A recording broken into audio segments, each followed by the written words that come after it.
So I just had to pause there to talk to someone for a minute. I guess this is a continuation. Part B. So the other thing that was mentioned at the dinner, which I thought was absurd, and I don't mean to like look down on anyone's way they think or anything, but uh, the lady at the dinner said that when it talked about Jews and Gentiles, she said a Gentile is anyone who's not a Jew, and that is kind of true in what the word means as a term.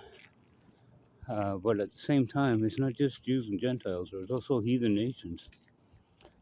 Also, right? Many that were destroyed by the Israelites as they entered the promised land, the land of giants. So that's just a side note. The Jews are obviously part of the 12 tribes of Israel, which were the sons of, I believe it is Jacob, who is renamed Israel. And, that's the story of Joseph, which brings me to another interesting point, the story of Joseph. So Joseph was sold as a slave to Egypt by his brothers. If you don't know the story, look it up. It's at the back. The back of Genesis, the very last word in the book of Genesis talks about the story of Joseph in full. And I saw a documentary about evidence of Joseph in Egypt to try to verify that it actually happened. And they found tons of evidence, right? They couldn't find his body. Now, I'm not sure that those people that made the documentary have ever read the Bible, because the Bible specifically says that the body of Joseph and his father, I believe, were taken with the people when they left Egypt.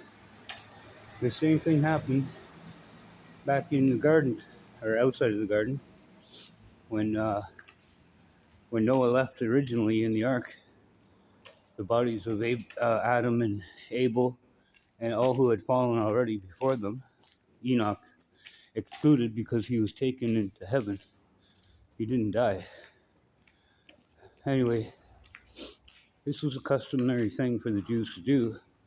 Meanwhile, the Bible credits uh, Noah with having fathered the Gentile islands. So, to me, the Gentiles are not non-Jews. They're all but Jews. The only thing that makes them not Jewish is the fact that they're not of the 12 houses of Israel.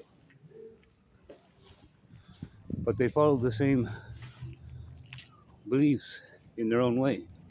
This is what I mean when I say a prayer is equal to a wish. A prayer is the Jewish word for it. A wish is the Gentile word for it. But it's the same thing. You know, the same thing with miracles and magic, right? If you look at the native peoples of the earth in the time lost now, do they not appear as Adam and Eve, wearing animal hides, living off the land, taking no more than they needed, being respectful to nature, real stewards of this earth that God made for us? So these are Gentiles, in my opinion, as well, right? People that have the knowledge outside of the Jewish customs and outside of the Jewish traditions.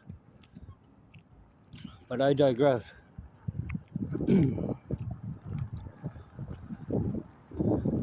So my final thought on the matter, okay, about the Lord and about Easter here is whether you get to a church service or not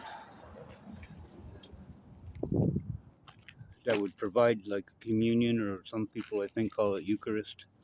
I could be wrong. I'm not Catholic, but certainly communion.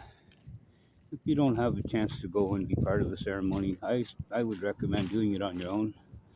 You just need a little bread that is his flesh and a little wine that is symbolic of his blood. Look it up in the Bible, look it up on your phone, read what he said. He said, do this in remembrance of me. You're entering into the covenant of the Last Supper. Anyway, everybody, happy Easter. God bless.